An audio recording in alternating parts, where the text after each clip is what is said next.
Hey there, it's Mackenzie, your host of Winning. We're looking for sponsors for the podcast. If you have a business that you would like to promote to thousands of people, send us an email at podcastwinning@gmail.com or send us a message on social media. I cannot wait to hear from you. Now on to the show.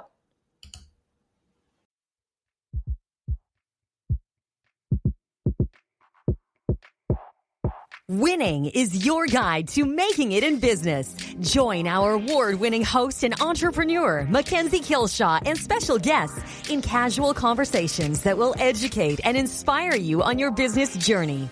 Winning will help you learn the hard lessons the easy way with guidance from celebrated entrepreneurs and business leaders. It's fun. It's informative. It's winning.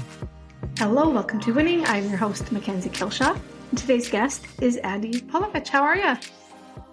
Good. Nice to see you. Yeah, you too. It's great to have Andy on. He's actually a chiropractor, which I know well because he was my chiropractor, I think, for 20 plus years. We figured out one time. He started in 1997, and he's been committed to helping patients achieve their health objectives through natural chiropractic care.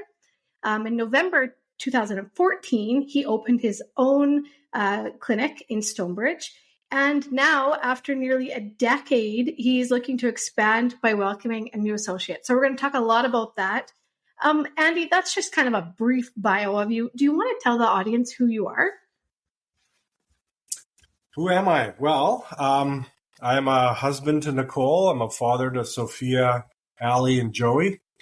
And yeah, that's the most important thing in my life. But other than that, it was always a dream of mine to become a chiropractor. I wouldn't say always, but grade 7 was the pivotal moment where I injured my pitching arm, throwing too many curveballs, and my arm was just hanging there. And my dad had just started seeing a chiropractor. I had no idea what one was. He took me to his chiropractor, and instantly it resonated with me.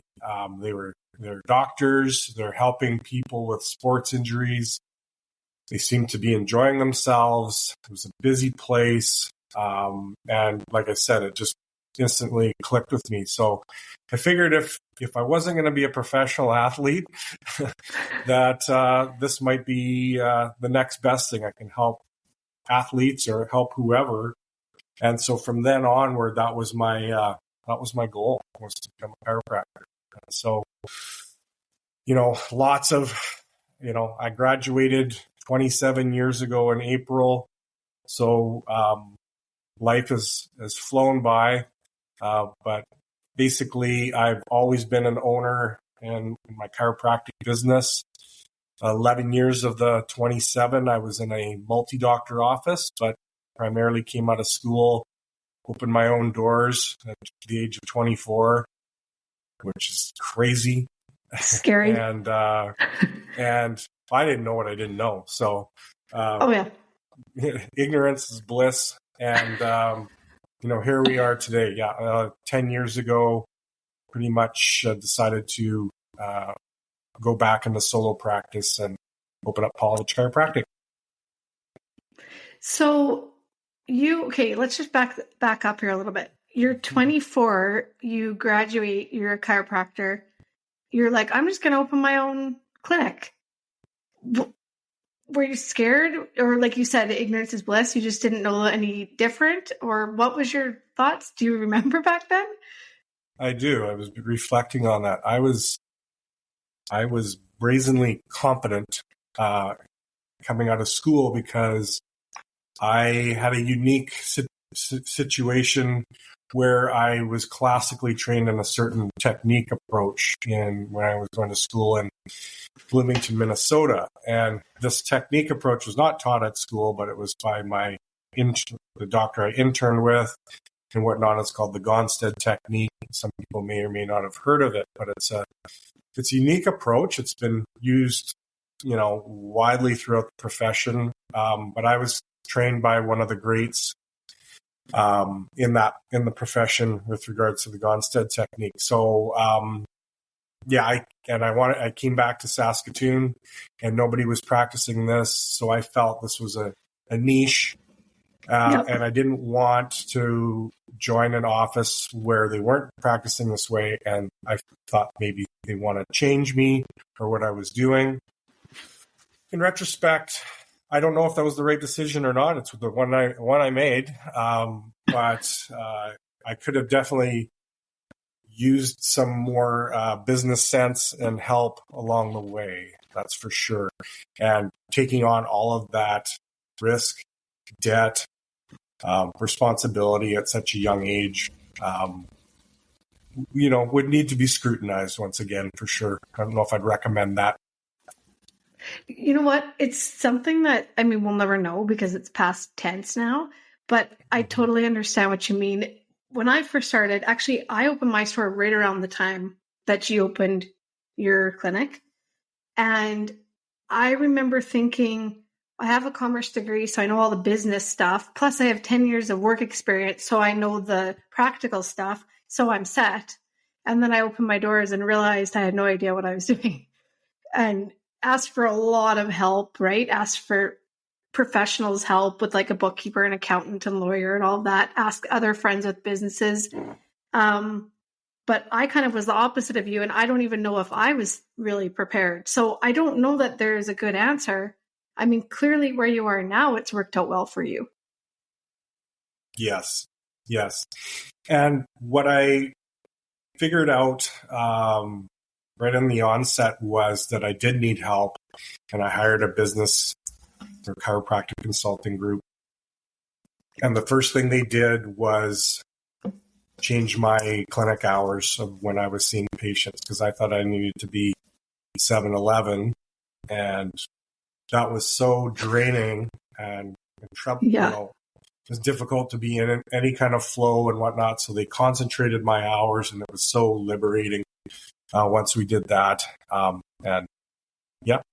Schedule patients in more concentrated time so that you can be more present and be in flow. And that was the biggest takeaway initially, for sure.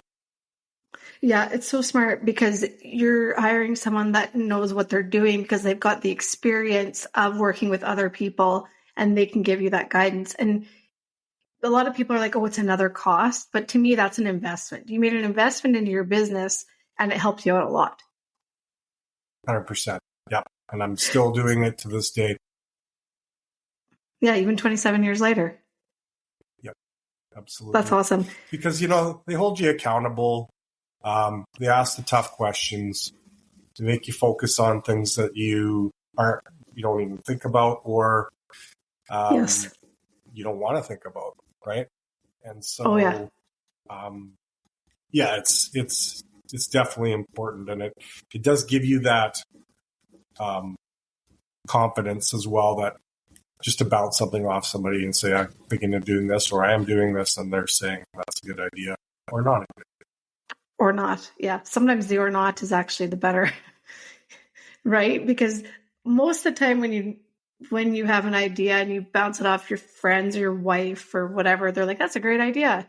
And you kind of already know. But the questionable ones where you're like, I think this would work, but I'm not sure. Those are the really ones you need to get checked out, aren't they? Yeah. And the thing is with now bringing on, this is the next phase. Exciting time bringing on a new graduate and an associate. So he had just finished his internship with me and literally graduated last week in terms of his educational requirements. How is this going to play out? I've been in solo practice for 10 years where it's all been me, right? Or at least I wouldn't say me, my gosh, but just the practicing chiropractor. But how is this all going to play out? So that's what the current business and coaching consultant is going to help us with, and see how we can, make this kind of associateship work and, serve more people. Yeah. So you were on your own, and then you joined a group, which I know because that's when I started coming to you. So my cousin and you were friends, and I was one of those people that had chronic headaches and had to had to go to a chiropractor, recommended you. I started seeing you. I think half my family started seeing you. But at that time, you were in a clinic with quite a few doctors, massage therapists, whatnot. What made you decide to go back to having your own business again? Great question. I reflected a bit on that myself, and it was just more the situation. I think when I joined that office, it was the right thing to do. I was in solo practice for a bit. I had my best friend and I were practicing for a short time together, and we decided not to do that anymore, and that was very smart. And then I was starting to become overwhelmed with everything. I was getting pulled in all these different directions in 2003. And I built this office on 8th Street, and I decided to walk away from it and join this other clinic with, multiple doctors and whatnot. And at that time, that was the right move for Nicole and myself. We were getting married that year. I was going to Rosetown twice a week as a satellite office. And this just was the right thing at the moment, and then you fast forward 10, 11 years. We had moved to Stonebridge neighborhood, and then they were starting to build this, the Stonebridge Center where the Sobeys is and whatnot. It was just starting to develop, and I was driving by this place every day, tilting my head going, wow, would that be an amazing place to practice? I'd never practiced in a location where you were supremely visible. And I thought that would be neat. When you're, this is an analogy I like to use, practicing with multiple doctors is like living in an apartment with a whole bunch of roommates versus solo practice. Solo practice is like living in a mansion by yourself. And there's advantages and disadvantages to both of those scenarios. And I loved my roommates in my old office, so it wasn't that. It was just I felt like I wanted to do practice in more of a way that might represent Andy Pawlovich more than anything else. And so I changed the situation. And what I did learn was that there were a lot of positives from that, but also the situation change. There was still the guy I had to look at in the mirror that needed a lot of changing as well. So, and over the past 10 years, a lot of that has happened for sure. That's awesome. I mean, I like your analogy of the roommates because it's very much what it is. But definitely your life circumstances really do push you towards where you need to be at that time, right? Like you said, you're getting married at that time, moving in with your roommates or having that business with other people really was the best because it took a lot off of your plate. But then down the line, more experience, different life situation. Like you say, you drive by, you see the spot, you think, oh, this would be awesome. I could really make it here.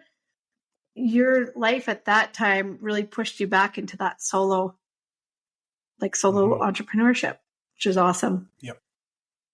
What were the biggest challenges when you went back to having your own practice? Well, the overhead, really. That's a big challenge, right? So there's the mansion. Somebody's got to pay for that. You're going back into a significant amount of debt in order to start this place all over again, kind of from scratch. Thankfully, I had an existing practice to bring over. If I didn't, oh my goodness, it wouldn't have made it 100%. So I needed, it was that was a big challenge. And then also, you go through the economic times. If you can reflect over the past 10 years, there was a big, you could say a boom, but that's when it was difficult to find people to work, and maybe still is. And everybody was 100%. those kinds of things. So there were some staffing challenges. Again, I'm a nice guy, and sometimes nice guys aren't the best managers or bosses. So there were some circumstances along that way where I wasn't being maybe assertive enough or inspecting what you expect. And so there's a lot of that. But right now I'm really happy that way. I've got a wonderful, and I've had a lot of great people working with me. And right now things are great. And then, of course, Nicole, she's like the Swiss Army knife. My wife, she can do everything in the office except for what I do. But she's great backup. She can answer the phone. She can train staff. She's our bookkeeper. She's our social media person. So I couldn't have done any of this without her. That's for darn sure. So having a supportive spouse it's everything. For sure. Especially supportive and the fact that she can actually help you. That's huge. Exactly. And that we can work together. Yeah, that's huge. Too. Yeah. Well, sure. And I remember when I first started coming to you, she was the receptionist. And so I've seen Nicole. I mean, I've known Nicole as long as I've known you.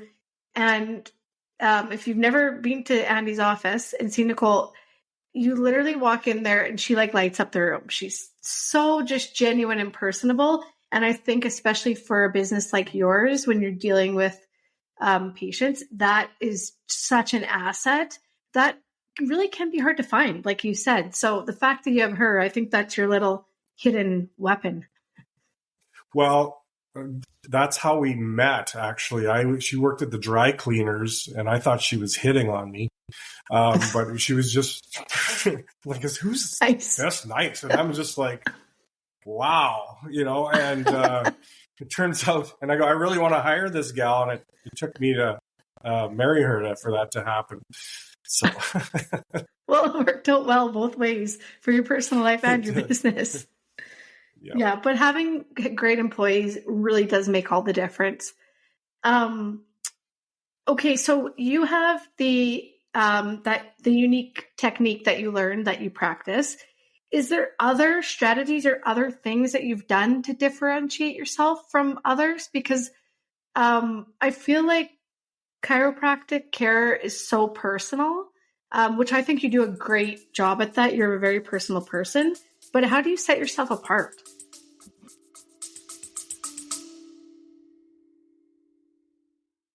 A huge thank you to our sponsor, Just For You Day Spa and Wellness.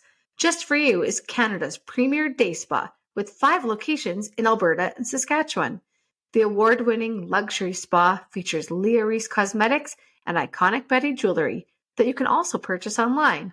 Visit www.justforyoudayspa.com to book your service or to purchase a gift card. Great question. Coming with a server's mentality or mindset, and I thought about this too. Like, I like to cook. And why do I like to cook? Well, I want to make people happy. I want them to enjoy their experience. And so when people come to our office, I want this to be a place of solace. I want this to, them to walk in the doors and feel like this is where they should and need to be. And so when the whole experience from when they walk in the door to when they get on the table to when they leave is positive, healing experience. And we often get that as feedback. And then, like, the other thing is there's a lot of fear around chiropractic. We see it every day. There's videos out there that are terrifying, just in the sense of the reason why they're on YouTube, and people are now watching these for entertainment or whatever. And I always say, well, there's a reason why they're on there, and it's not the way I practice, and a lot of people don't practice. So it's putting people at ease. They come in. I learned that they're apprehensive or scared, And so we need to address that. And usually just having a human conversation, being genuine and authentic, starts to put them at ease. And then I'll say, we often hear, I go, my goal is at the end of this your first visit is for you to go, oh, that's it? That's what I was scared of? And that's often what it was. And then we go from there. But they're always in charge. I'm always going to tell them what I'm going to do. I have now a percussing type instrument called an arthrostim I've been using for well over 10 years. To tell the kids, it's called a tickle gun. But basically, it's something that is very effective, very gentle. People love subtle and effective. So, I guess it's just understanding that this is something new for a lot of people, and that I'm going to meet them where they're at, not where I'm at, and we'll go through this together. And I'm not going to force anything on anybody. It's just, let's just figure out what you want and how we can achieve that. So, yeah, and being a patient of yours, I can say I was one of those people. I remember first going, I think I was like 19 or 20 years old, and being like, oh, I don't want my neck cracked, like freaked me out, to be honest with you. And you really were great at putting me at ease, and the gun, as I used to call it. But it wasn't a crack per se. And it really was a great experience. And I had zero fears after, I went to see you. And I think part of that too is you explained things as you were doing it. So it was kind of, I knew what to expect then and why you were doing it. I understood it. And that, not that I was knowledgeable enough, but just having that little bit of education, I think really was what helped me. And I think you're unique in that because I moved away from Saskatoon. I have a great chiropractor here too, but I did see a few other people in the middle of the move who didn't do that. And even someone that was going to a chiropractor for a long time, you kind of get uneasy. So I can say for you as a patient, you're really fantastic at putting people at ease and making sure that they know what you're doing and understand it, which is great. Thank you. Okay, I want to talk a little bit. I call people like you kind of have a double career because you're a chiropractor, really, but you're also a business owner. So how do you prioritize or make sure that your patients' care and that you're physically there, obviously, to see the patients, but also that the operational side is running smoothly? And I know you have Nicole as your kind of secret there, but how did you set that out to make sure that you can spend time with your patients and you don't have to worry about everything else? Right. Having systems and procedures, basically, having a manual. Am I a manual maker? No, I was basically told to do this because you need to have this so that it's replicable.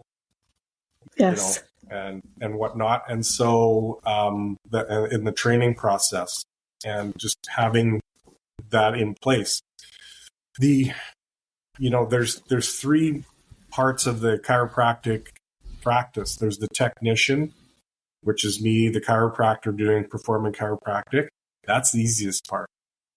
That's easy. Then there's the manager. Okay, so you're managing your staff, your business, and whatnot, and all the systems, procedures, accounting, and all that kind of stuff, and who does what, where's everybody's seat on the bus. And then there's the entrepreneur, okay, and that's where you are out and about in the community or making decisions with, with your team as to what's going to be best for the business and the practice for it to be profitable.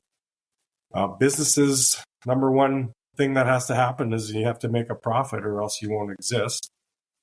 Yes. Flat out, right? Yep.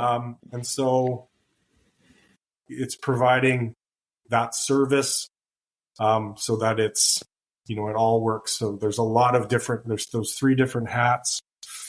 But like I say, the easiest one is the technician component of things. But yeah, you gotta you got to piece through this. What can I do myself? What can I delegate? And, and that's where those decisions come in, and hiring a coach, your accountants, your other your professionals, your lawyers, those kinds of things, drop contracts for bringing in associates, those kinds of things. So there's all these different moving parts, and it's sure nice to have, like I say, have Nicole, who is able to undertake that, but other people that don't have that luxury have to, you got to hire somebody to do it. It's really tough to do it all yourself. You can burn yourself out. 100%.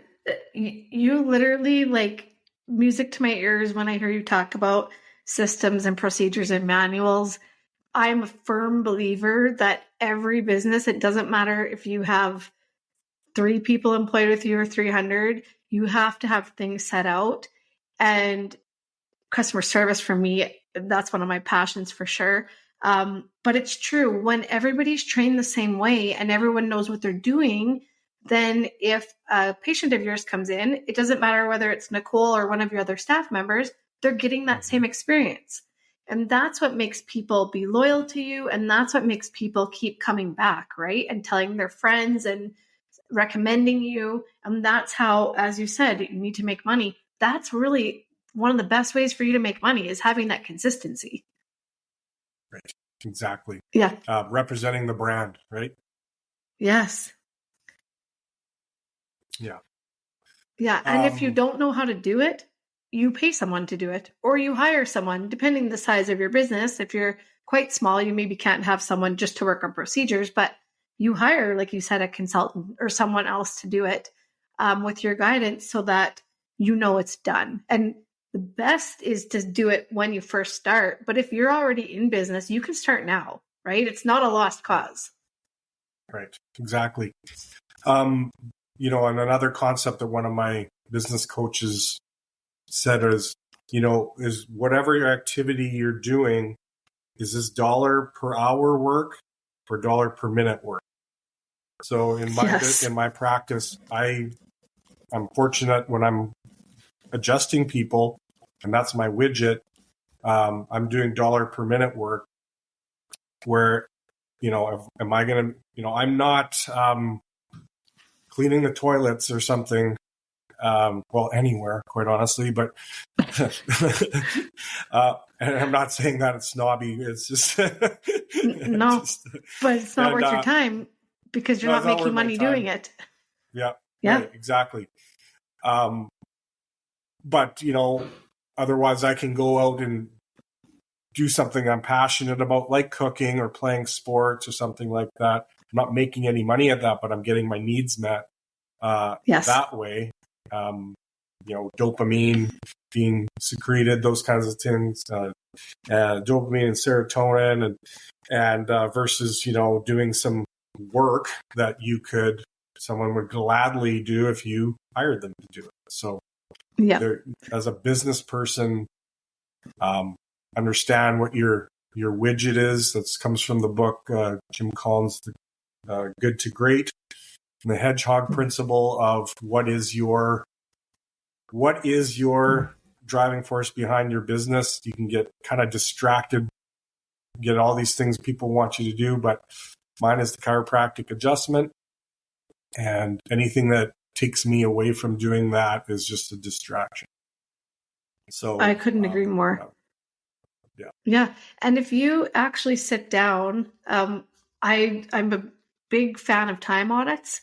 And I know lots of people are like, what the heck is a time audit?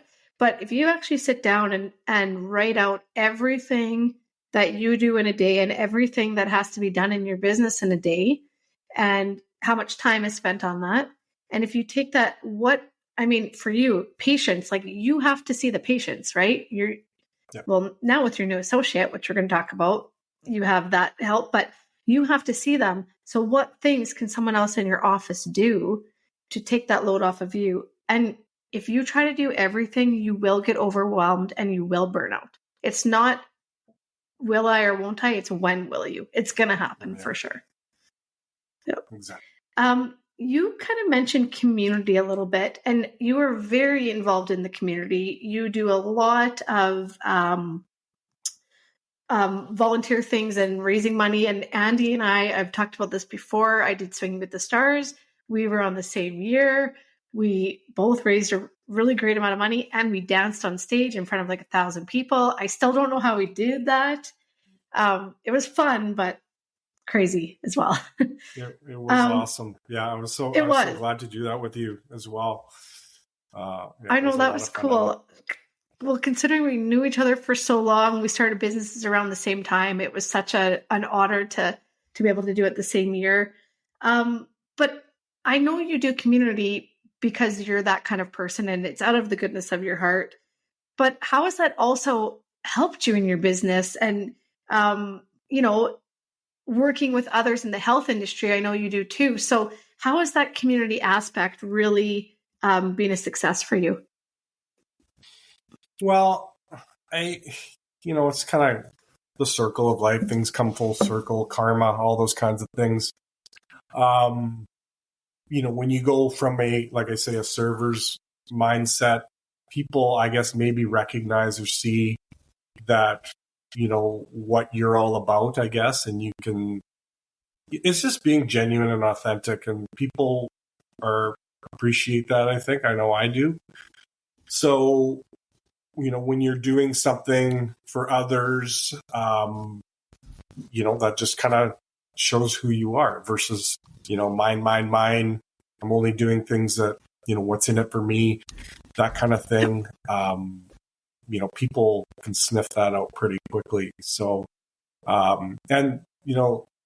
Saskatoon and community that's what I love about this town is there's a lot of people like that who, have all the ridiculous amount of volunteerism in the city with all of the things that have been, all of the events that have been brought here because of people who volunteer. So, I've been involved with my church.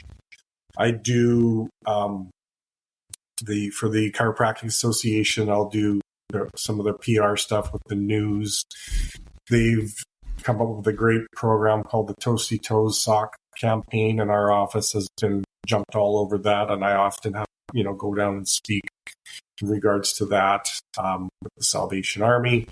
And we continue to raise, collect socks for the needy every, November, so they can get distributed for Christmas time. Part of the NSBA, part of the Chamber of Commerce. I'm the past president of the 722 Breakfast Club, a group of entrepreneurs. So shout out to them if there's some entrepreneurs that think they want to join a very, I would say, casual yet wonderful networking group called the 722 Breakfast Club. Just Google that and we can chat. I guess I'm more, and then I play rec hockey and recreational baseball. That's where I'm getting some of my needs met there. And then my girls are involved in dance, and my son's involved in hockey, and I always want to be a part of that as well. So, yeah, it's awesome. And volunteering and doing all these things like your socks program, it's a lot of work, but that intrinsic feeling and what you get from it is 100% worth it, isn't it? Yeah, it is very rewarding. Yeah, for sure. Okay, so you have a big moment right now. I would call this a pivotal moment for your business in that to help you with your growth and expansion, you are bringing on an associate. And so let's talk about that, because I'm sure that was a big decision. So maybe why now after 10 years are you doing it? And also, how is that going to help you to expand and grow? Well, so I've been in solo practice for a while, and that's what I was designing things to do. I just turned 51, and it's been difficult to take time off, really. I love to travel. I like to experience new things. And it's been very difficult over the past 10 years to go and do something like that. When I was in the prior office, it was a lot easier to do something like that. So there's, the give and take of all of this. So adding the right person to the office, he interned with me and observed for 6 months, as well as worked on a lot of things. He's highly motivated and he's excited and he's brand new. And that's exciting. And I enjoyed mentoring him. He's the second intern that I've had. And so I feel, he's ready for the next step. And at the very least, I think, the practice has the ability to grow. And that's the goal. But because we want him to build his practice and I want to maintain mine at the very least. And so for the next, for sure 6 months, there's going to be some growing pains with all of that. I understand that. It's not like, oh, okay, I got a new doctor. See you in 2 weeks. Goodbye. Kind of thing. Yeah. But I am excited at just the change, and having a bit more time, some freedom to spend with Nicole and my family, and experiencing a few other things where I just, I couldn't do it. So yeah, that's what I'm excited well, you're right about. back now. Yeah, you're right back now where at this point in your life, this is the best move for you. And when you are your business, like you really are your business, because if you're gone, people can't come to your clinic and then you don't have any income back to profit, right? Mm-hmm. So this is a great way for you to be able to have those life experiences, but still have your business thriving. It's awesome. Andy, do you have a most important lesson that you've learned along the way? Most important lesson that I've learned along the way. I think being yourself, being genuine, being authentic. I guess believing in yourself. When I opened this office, was going to open the office, my parents sat me down, and said, "Are you sure you want to do this?" And I said, "Wow, yes, I do. I just feel like I have to, for various different reasons, and it's just basically investing in yourself. There's no better investment than investing in yourself, I guess, to be one of the, and believing in yourself. And it's not easy. It wasn't easy. It's not going to be easy. Nope. Nothing ever is easy. Nothing good is ever easy. Nope. No. But then you look back and go, man, I've gotten pretty much everything I dreamt about, in a sense. Everything down to my golden retriever and my beautiful wife and 3 beautiful kids. So I'm blessed, and I need to be often more grateful for that, I guess. So authentic, genuine, be grateful. Yeah. So that's what I love that. I love that. Is there anything you wish you had known, or maybe you could tell your 24-year-old self when you first started out that really would be an important thing to know? Yeah. I think being open to possibility to practice with somebody else. I don't know. If I had to, I wouldn't recommend a 24-year-old coming out of school and hanging a shingle. Yeah. I get you. Like I said, I had 10 years of experience and I still didn't know what I was doing. So yeah, exactly. Or, you could, some of my colleagues, they did the same thing, but they had a partner or a spouse or something like that, to offload the responsibility, the financial and the managerial and entrepreneurial responsibility. So, that would be probably the biggest one is analyze your risk, maybe have some outside parties analyze that risk as well. Thankfully, I had very good parental support as well. And so shout out to my parents for that as well. So that's great advice. I know people are going to want to know more about you and your clinic, and I can be your first person to recommend you always. If you're looking for a chiropractor, go see Andy. But where is the best place for them to find you? Well, our website is pawlovichchiropractic.ca. I think, or you can just Google us. Excuse me. I think that's the best place to start. And I think our website kind of tells the story and represents what we're all about, as well as what you've heard today. I think that would be your best. The old internet would be your best place to start. That's great. And we will tag you in our social media posts so people can go onto our Instagram and Facebook and find links to you as well. So thank you, Andy, for being on. I really appreciate it. And for everyone listening, we'll see you on the next episode. Thanks for listening to Winning.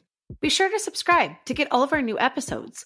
If you enjoyed this episode and you'd like to help support the podcast, please share it with others. Post about it on social media and leave a rating and review wherever you listen to Winning. To catch all of the latest from us, you can follow Winning Podcast on Instagram at winning_podcast, Facebook at Winning Podcast, and on Twitter at Winning Pod. Winning was created and is produced by me, Mackenzie Kilshaw. Music created by Summer Furby. Editing by Seth Armstrong. Special thanks to Shauna Foster for voicing our opening. And of course, a huge thank you to this episode's guest. Thanks again for listening, and I'll see you on the next episode.